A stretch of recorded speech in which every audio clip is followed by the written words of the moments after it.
Hello, everybody, and welcome back to another episode of Man Bites Film. This week, obviously, because of the holidays and everything, we weren't able to record an episode with all three of us. So what we're doing in place is we're actually bringing to you a few episodes of the YouTube channel in place of that. So we're going to give you actually 2 full episodes. So this is going to be about 45 minutes long or so.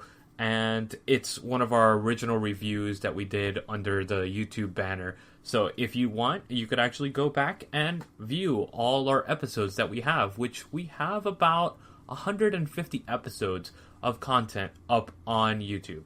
So these are going to be 2 episodes from there of our choice, of course. So I hope you guys enjoy, and we'll see you guys after the new year. And for everybody, Merry Christmas, Happy New Year, Happy Holidays, and can't wait to hear from you guys soon.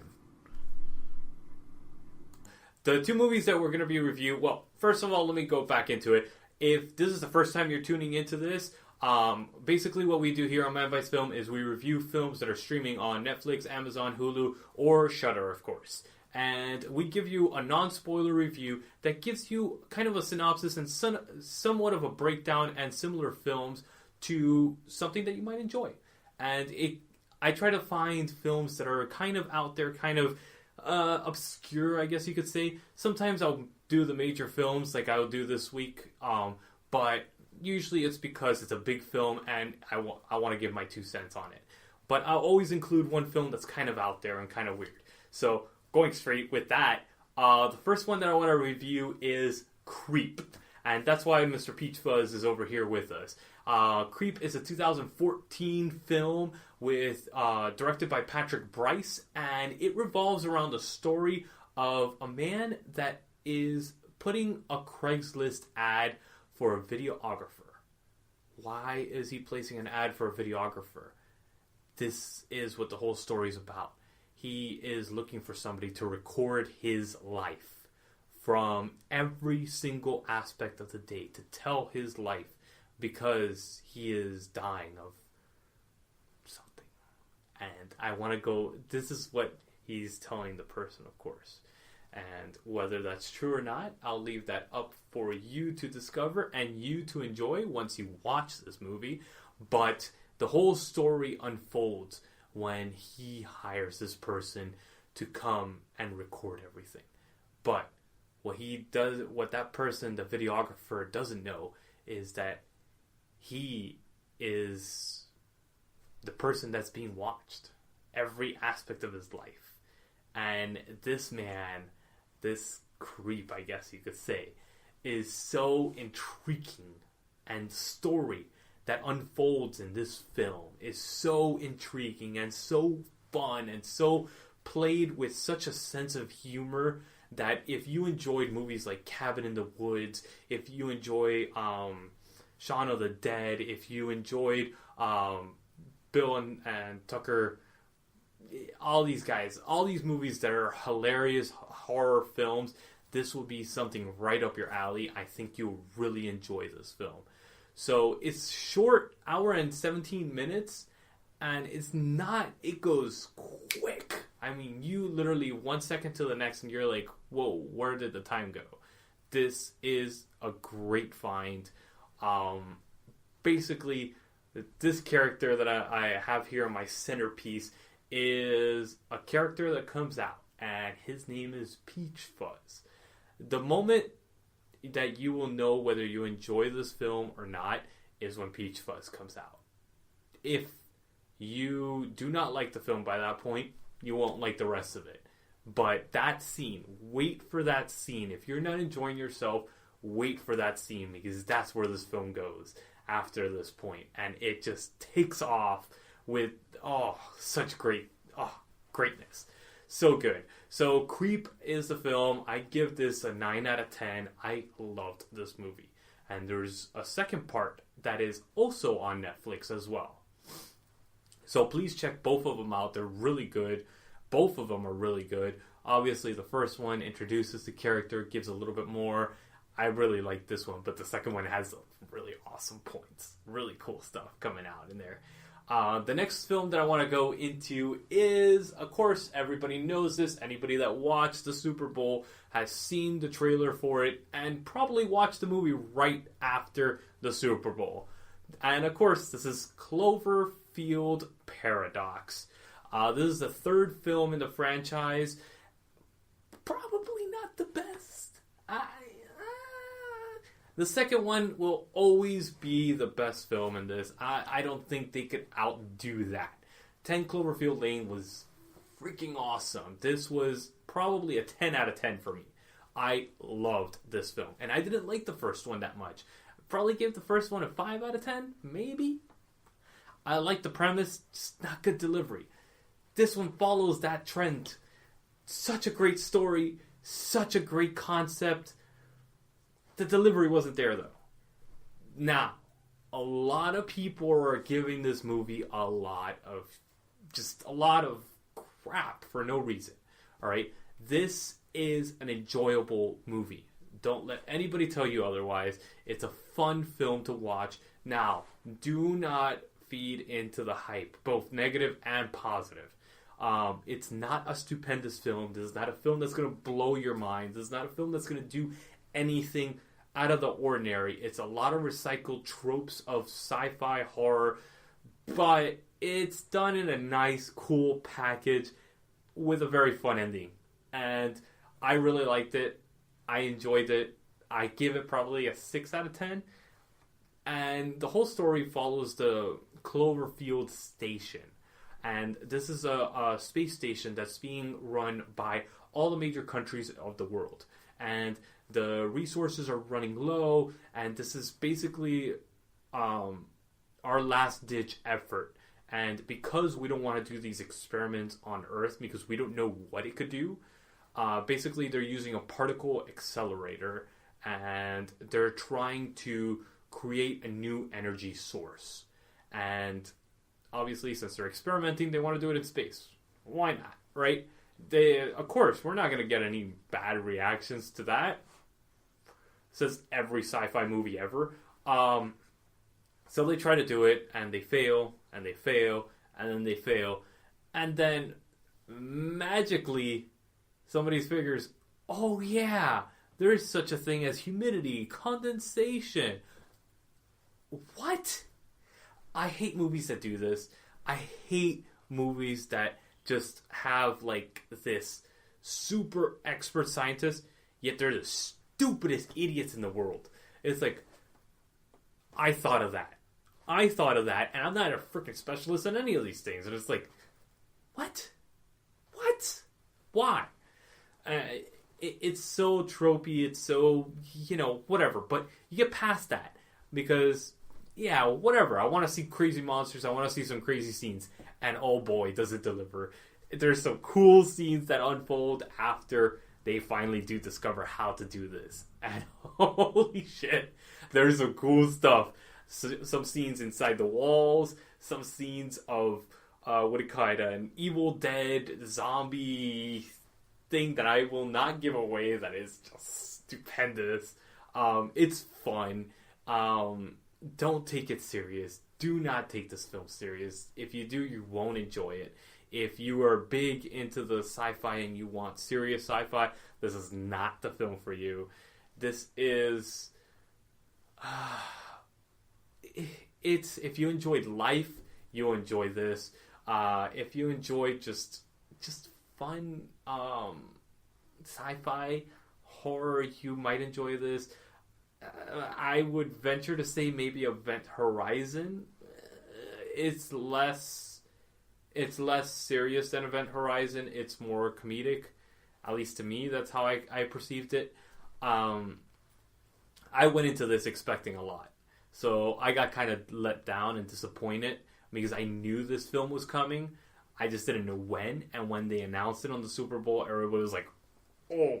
So I literally, as soon as the Super Bowl was done and they put it up on Netflix, I was like, start, play. I watched it and I was like, that was a waste. Why? Why was I running to watch this? But after a few days and about 2 weeks now, I really did enjoy it. It was a fun time. It's overhyped and it got over presented to us. And because Cloverfield took so long to come out, it's like this got delayed by 6 months, reshoots, and you could tell there was a lot of reshoots. So yeah, it suffered because of that. Now, the one that's coming up now in October, I am super hyped about. I better not get disappointed in this, because after this, that's it. I'm done with this franchise if this is another bomb. So the Cloverfield Paradox, definitely a good film. I enjoyed it. 6 out of 10. That's giving it a little bit of credit, more credit than it's worth. But I enjoyed it, and if you're willing to forget about all the hype and everything else that's going on around it, you'll enjoy this film too. So, Brawl in Cellblock 99. This stars Vince Vaughn and Jennifer Carpenter and Don Johnson. This is directed by Craig Zagler, and he, if you don't know and I haven't seen the other film that I have reviewed in the past, it's actually called Bone Tomahawk. This film I gave a glowing review about because it was such an interesting twist on a Western theme, and you could tell that this director had a lot to say, and I think Zagler did it again. Brawl in Cellblock 99 is not only a very amazing action movie, but I don't think I could actually call it an action movie. It gives you the feel of Vince Vaughn's character, which is the main character, and he's supposed to be a reconciled criminal, I guess you could say, and he's trying to get his life in order, but every time he does, something happens, something unexpected occurs, and his life is thrown back into what he originally did, and is forced back into the criminal underworld that is this film, basically. And it involves him as being this righteous criminal that he does this very interesting thing in the film where he's a criminal, yet he's justifiable in his criminality. And you feel for him and his struggle with Jennifer Carpenter. And it's such an interesting development of character in an action movie, which that's what you think it is. But it turns into this crazy revenge drama, which it's like anything else. Like a fine whiskey. Like everything that you could actually sit down and enjoy. You gotta sit back, take a sip, and slowly let that feeling take over you. That's what this movie does. It slowly builds the character, slowly builds the events, slowly does everything that you could imagine to get you completely enveloped in this film. And then it starts with the action, when he is arrested, which happens in the first 30 minutes. But when he gets arrested, that's when the plot develops, and it develops into this craziness that ensues, and he has to go deeper and deeper into the prison system to be able to save the people that he loves. And that's what this movie's about at heart. It's about the people that he loves and what he does to save these people. It is such an interesting concept and does such a great job building these characters into what you actually feel for them. You feel for Jennifer Carpenter's character and her struggle. You feel for Vince Vaughn being unjustly arrested for something that, yeah, he did, but man, it sucks, and you identify with him, even though he is that criminal. And then Don Johnson does one of the most amazing jobs as this psychopathic warden.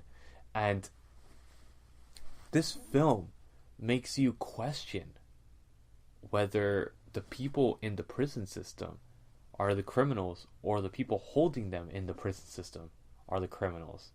And it balances that fine line in this movie, especially when he gets to Cellblock 99. When he gets there, all hell breaks loose, and it's just amazing what occurs. Again, if you are squeamish, if you don't like gore, you don't like snapping of things, and just it's a rough movie to watch. It is extremely graphic, not in the sense that you could imagine, not in the sense that it's gore. It makes you feel the pain that the character feels when he's doing these things. So this is Brawl on Cellblock 99. My final thoughts on this film are, if you enjoyed Bone Tomahawk, this is a must watch. I will be following Craig Zagler's career, and he has another film coming out soon that I will be watching. I will watch anything that he does at this point. He is a phenomenal director.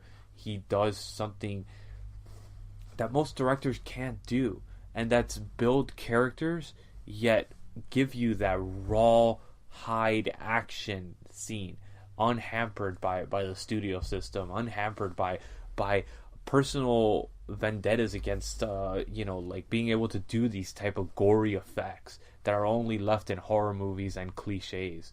This is something that it gives you the real life feel of, this is what could actually happen. Wow. And it gives you that grittiness. It gives you that sense of reality grounded in this film, but it gives you a fantasy as well of it. So those are my final thoughts. Again, my name is Lewis. The film is Brawl on Cellblock 99. I hope you guys enjoy, and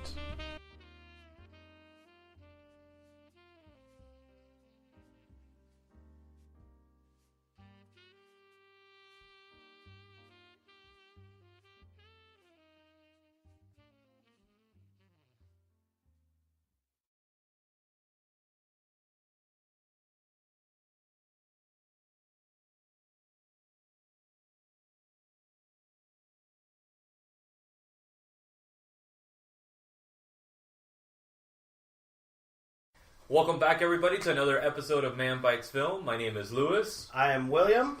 And we're going to be doing our classic kids films that we grew up with, that are streaming on streaming networks. So if you have kids, this is the episode you definitely want to watch and definitely want to tune them into so they could watch these movies that are streaming on these networks. I'm going to go right into it and do The Iron Giant. This is a 1999 film, and yes, I didn't grow up with this film, but it did a huge impact on me when it did come out. Even though I was in high school and everything, it did a huge impact, and not only that, it was one of like the films that I saw constantly when I went into kids' houses and all that stuff. And I think it's one of those experiences that for this generation, the millennials generation, this was one of those kids' film that is a must go to. Yeah, it was definitely one of those. It will change your childhood. Oh yeah, it is not one of those. Not to pick on princesses, but like fairy tale. That's the word I'm looking for. Thank you. Even the fairy tales have kind of bleak endings and bleak beginnings and stuff like that, and they are kind of bleak. I mean, this was the final hoorah of the 90s. Yeah. This was the end of the 90s era. Yeah, I think it's like mostly like when you're a kid, you watch cartoons or you watch animated movies. I didn't. And most people, not including Saturday morning cartoons, which no longer exist, and it still tears up my heart. But that's what I'm saying. Like, the 90s era was personified by that. The movies that we're going to be reviewing today are a big part of that, and even other films like Sandlot, all these movies, they're based. Sandlot was great. I know, right? God. That I grew up loving. That I watched that every other week. Oh my god! And that would take a whole episode, just that one alone. Oh yeah, no, that's like another like Rocky Horror thing too, where it's like one-on-one, and we just Sandlot today, and that's all we're doing. Sit down and strap on because it's going to be good. I mean, that's what we grew up on, though. It was that type of film. But it still had when I say fairy tale, I mean like that happy ever after ending to where, you know, like even the Sandlot, you know, does the recap of, you know, like the Wendy Peppercorn marries the kid that, you know, forced the kiss, and, you know, Benny makes it to the pros and he becomes the announcer and everything, but the Iron Giant lifts you in tears. There is no happy ending in the Iron Giant. That's what I mean, where it's like it will change your as if you're a kid and you watch it. It's one of those movies that you will learn. Not every movie, animated or not, has a fun, positive ending. So if you are going to watch it with your child, make sure that your child is at that age where they understand it, and because it's.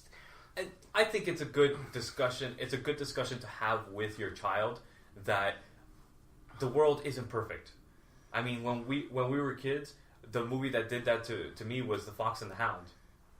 That movie tore me apart, and I remember watching that as a kid and sitting down and having that discussion with my parents, and they told me, yeah, this is how life is sometimes. It's not fair, and there's going to be bad moments in life. And that's a great thing to give to a child, because yeah, they're gonna need to have that. If not, they're gonna be like all the millennials that, oh my god, it didn't go my way, and freak out and hide in a corner. Which, what the hell? That's not the way, and that's the problem with this generation, is that we haven't had a film that does that, or they haven't been exposed to stuff like that as a child. You remember Neverending Story?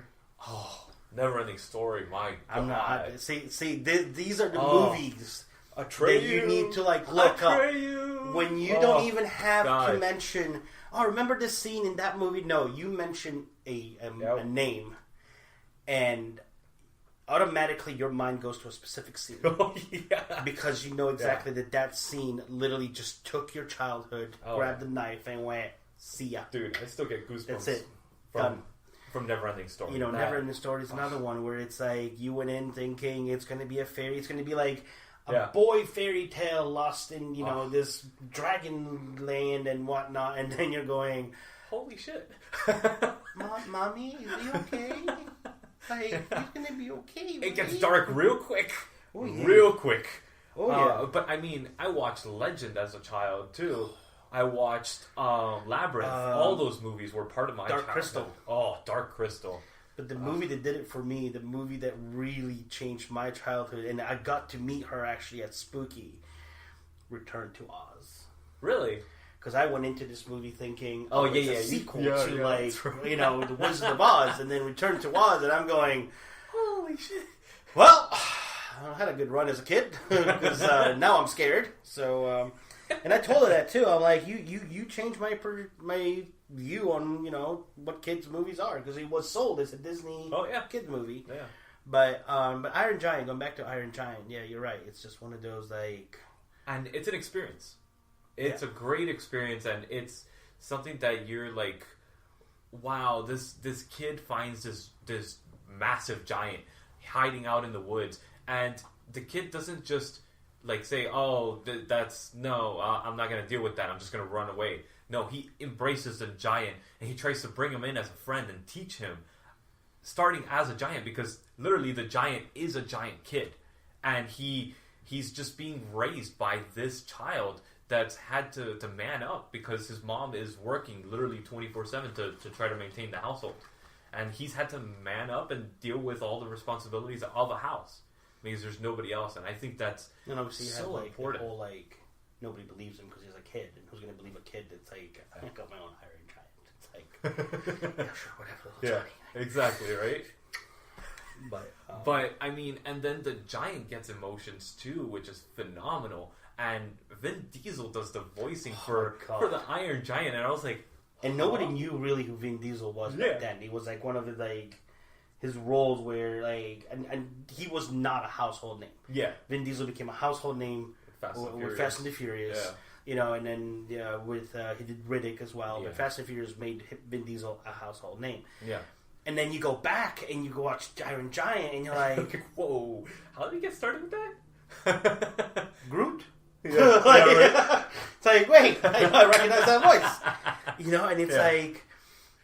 that's what I love. Like, you know, people talk about Vin Diesel and actors like him, which, you know, like they portray in Hollywood this, like, they're the new generation Rockies and the new generation Hogans because they're big and they're bad and they do movies like that. Yeah, the wrestlers. But, you know, basically. The wrestlers and whatnot. But people like Vin Diesel, I have a lot of respect for it because not only do they do those kind of movies and they play their persona well, they play the card that they're dealt extremely well, but they have this softer side to them. They have this side to where, you know, when you see him off set, when you see him behind the scene, you can see that almost like the child in him that's coming out. He's a huge, if I'm not mistaken, it's Vin Diesel. He's a huge D&D fan. Really? Like, he's admitted that he's a D&D fan. I want to say it's Vin Diesel. Really? If I'm not, if I'm wrong, I apologize. But he's got some kind of way. It's either he's either a D&D fan or he's got like a huge kind of comic collection or whatnot. You know, I can see that. I mean, if you see his choice in movies and stuff like that and his roles. Can you imagine going to like a Dungeons and Dragons meetup and whatnot, and you turn around and right next to you is Vin Diesel, like with his little dice, just bringing his little character sheet, and you're like, I don't have to fight him, do I? Right. Because I'm out. No, there's nothing in this world that's gonna make me go one-on-one with this kid, with this guy. Whether it's obviously I'm not gonna do it physically, but. Yeah, but still, no. Even this little character is twice the size of mine. I mean, no. So, but Vin Diesel wasn't in Saving Private Ryan. He was, and a lot of people forget that. I mean, he didn't like have like the biggest role, but I mean, but come on, you in that role, Michael Fassbender was in there. Vin Diesel was in there. Giovanni Ribisi was in there as well. I mean, that was a crazy crew of like all stars. Now, if you look at it, like that was really awesome. But let's go back to Iron Giant. Because now we'll go off on another tangent about that one. You're gonna have to do like one episode where like we don't necessarily like we pick one movie and we just go off. And we just go off and we see how at some point we're able to come back and if it's even possible to come full circle without just going back to the movie. Because I think that's going to be a good challenge and that's going to be a good episode. We've done directors, so maybe we could choose one director that we could do that with. Yes, but I get to pick him because I know who I'm going to start with. I already did mine, so I already did my tribute to him. So Iron Giant, yes, if you want to expose your child to the realism that is life, this is definitely the film to introduce him to. It's something that's a coming-of-age film for the character, I think, and it's a coming-of-age film that will bring your child of age to watch other movies and expose him to a lot more realistic films. Yeah, I definitely give it like a 9 out of 10. Oh, mine 10 out of 10. Solid 10 out of 10. I can't, because to me the only 10 out of 10 that I can give is The Lion King, and that's a whole different story right there. But it's 9.5 out of 10. How's that? It's close. If they ever come up with a Potter cartoon, then that'll be 9 3/4 out of 10. But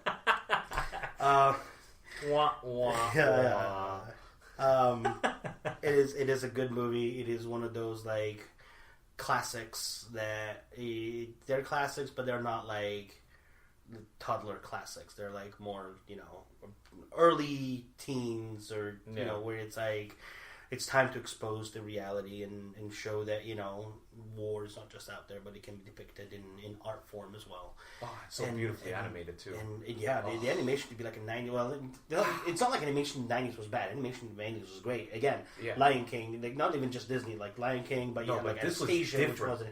This was like Rocketeer style. It was great. I didn't even mention Brad Bird is the director of Iron Giant, and he's been a huge part of Pixar since the beginning, and of course, The Incredibles. It's one of my favorite Pixar movies, and I was like, hell yeah. Incredibles 2 coming out next year? Let's see how that goes. Let's see how that goes. Is he at the helm? Do you know? I heard something about producing, but I didn't know. Wouldn't have to look into that. Yeah. So, which one did you choose this week? What did I pick? I picked a movie which literally changed my life, and I don't mean it like in a big loss of innocence life. It introduced me to the wonderful world of hockey. I picked the Mighty Ducks. Yes. The 1992 Mighty Ducks. It's on Netflix right now. Oh my God, where do I go? First off, cast. So the cast, you have obviously Emilio Estevez as the coach, brother to some people don't know, brother to Charlie Sheen, and son of Martin Sheen. Joshua Jackson. Machine. Come on, man. Huh? That's how I knew him as Miami Sound Machine. Joshua Jackson, for those 90s kids watching. Was it Percy? Yeah, Percy on Dawson's Creek. He was also in Fringe, but to me, Joshua Jackson came from the Mighty Ducks. Lane Smith who plays the bad coach. He's the coach of the Hawks. Yeah. I loved him when he was in My Cousin Vinny. He plays he plays the prosecutor. We're not going into that. Great, no. My Cousin Vinny, it's another one that I could literally just do an entire episode about. Josh Ackland's in it. I mean, if you don't know who Josh Ackland is, or even Joseph Summer at this point, just IMDb it. The list goes on and on and on. Oh my God. Vincent LaRusso, which at the time was he was up and coming. He did a couple more things after the Mighty Ducks, and then he just kind of retired from acting. And then Eldon Hansen, Fulton, who now is Foggy Nelson on the Netflix show Daredevil. Yeah. So he's on there, and the cast was it's not like an all-star cast, but at the time it was a solid cast. Oh yeah. And to be a Disney movie and have that solid of a cast, it was great. Disney was at its peak at that point. That was when they were going through the renaissance of classic animation for that time, and they were just coming out of becoming a TV channel as well. Oh yeah, no, so they were pumping out movies left and right. Literally just going on a rampage.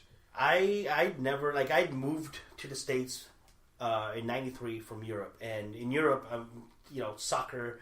I did soccer, I did fencing, I did judo, I did ballet, I was doing piano lessons. You did ballet? I did ballet for 8 years. This is why I'm 37 years old and I can still do a split. Look at my YouTube channel.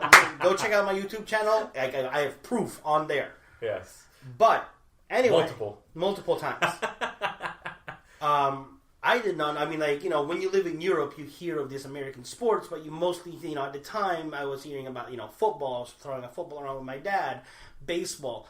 I didn't know what hockey was. Yeah. I had never heard of hockey, and then one day I'm just sitting around watching Disney Channel. It was it was the time where Disney was actually still showing the old school Mickey and Donald and Goofy cartoons and whatnot. And then in the evening they would have movies, and the Mighty Ducks came on, and I'm like, what is this Mighty Ducks? I gotta see this.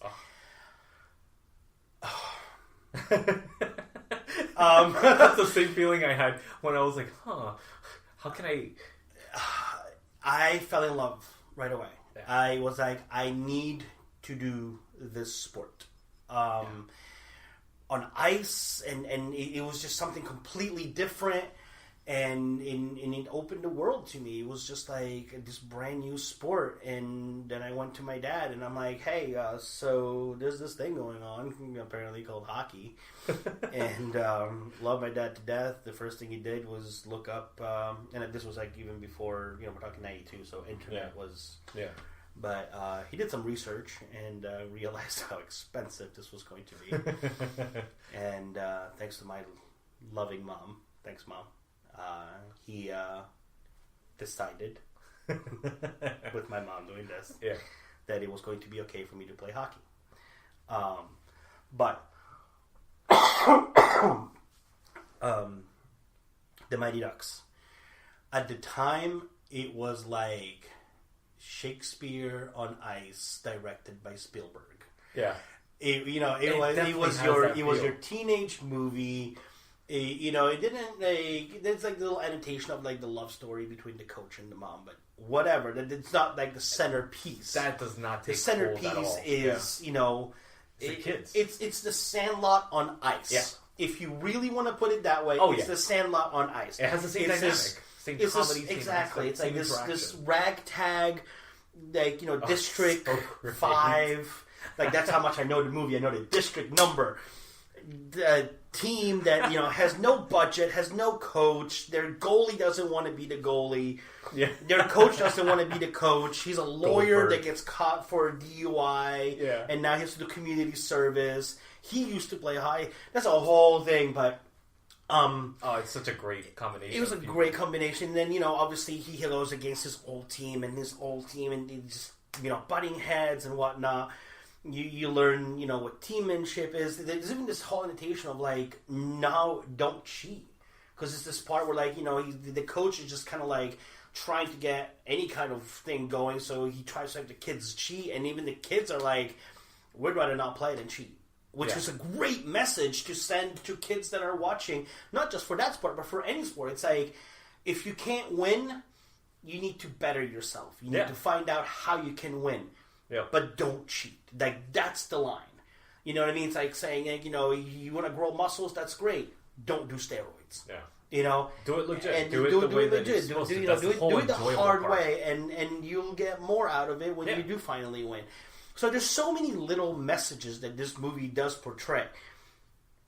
Now, having watched it back then, and now being on Netflix and watching it again, and being into the sport as much as I have been, and I would love to be again, oh my god, the continuity during the games, it's like... For those that don't know, a hockey rink literally is just like a regular rink. You have a blue line, a red line, and a blue line. Right? And then you have the goalposts. There are certain scenes where they go through the 6 lines before they even reach one other side of the rink. And I'm going, how far are you guys skating? Like, are you on a river?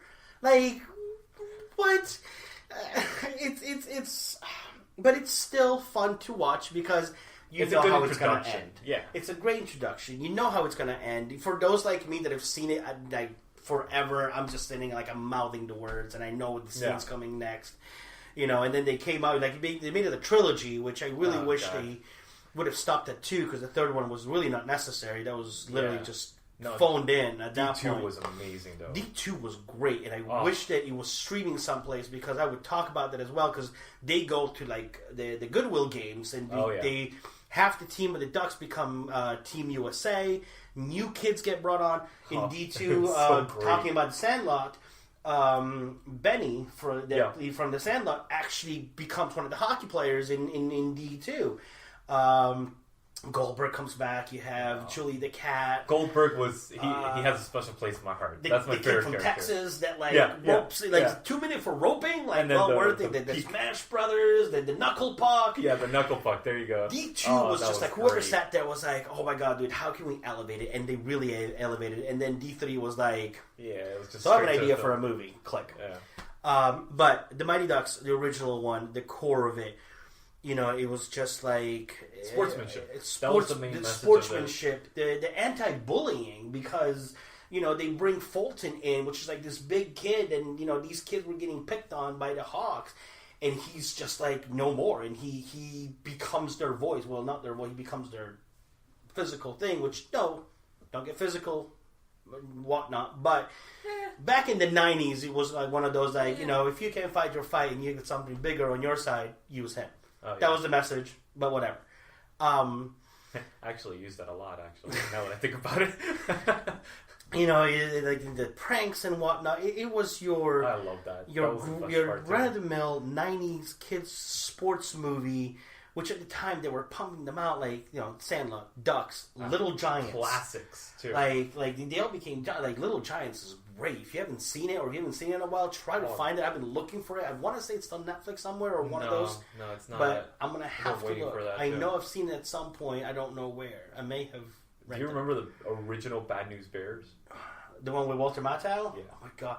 I love that one. So great. Unpopular opinion, I still like... Well, I love the Walter Matthau original one, not the sequels that came after. But I also really enjoyed the Billy Bob Thornton remake. I thought I enjoyed it.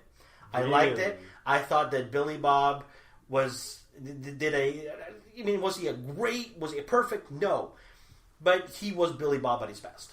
He was just kind of like he was bad. He was like Bad Santa becomes a coach, but he still kept like that whole like adult like I don't want to be. It's kind of like again. The Bad News Bear was the Mighty Ducks back in Walter Matthau. Yeah. And I like these movies because Well, Bad News Bears, the ending is not what you expect. Oh yeah, You know what I It mean? was It's great. the It was so ending that you good. expect for a movie like Bad News Bears, but it's not the ending you expect for The characters. the kind of characters. But Yeah. it's enjoyable. It's fun. that's And good. it's one of those, like, if you watched it growing up and now you have it on Netflix, you know, sit back, enjoy it. You see Emilio Estevez, you know, much younger. You see Joshua Jackson now that, you know, he's still kind of like big and he's been doing stuff. He's like 12 in this movie, Yeah. 13, something like that. Like all He's these kids, really young. they're all like really young, and Yeah. and it's And you start seeing those faces, and you're like, "Oh my god, that's awesome!" And your kid's gonna really, really enjoy it too, which is the great part. And it's another helping coming of age type of film for a young child. I mean, what would you say the age range for this? Oh, this anywhere between like 9 and 13, 9, You think 14. that high? Something 9? like that. I mean, like, I started watching it at 12. Oh, you Yeah. mean like when to start watching it? Yeah, Well, I mean, they could probably enjoy like a little bit younger, but like to really just grasp the message of it and really like, you know, because when you're younger, anything over like 30 minutes, 40 minutes, you're like, okay, bored now, especially if it's live action and it's not animated. You know, psychologically speaking, I mean, I'm not saying for every child out there, obviously, but generalization. But if you want to sit there and actually then have a chat with your child about, see, there's no cheating, you don't bully, you don't do this, you know, this is what sportsmanship is, this is what helping friends is. So 8, 9, somewhere around there. Elementary school. Elementary school, especially if they're going into elementary school, where it's like, Oh, that's hey, great. if you see this, Yeah. you know, this is how you can help out, this is how you become friends. This is a sport you may want to start doing now. But again, in this day and age, if you start playing a sport at 8 or 9, you're already behind the curve. But yeah, seriously. but it's one of those, like, as a kid watching it, it was like a 9 out of 10 movie. It was like Oh, it was yeah. a great movie. Yeah. You know, it was like amazing. Now watching it from cinematography point of view and continuity and whatnot, it's more like a 5, 6, Yeah. maybe.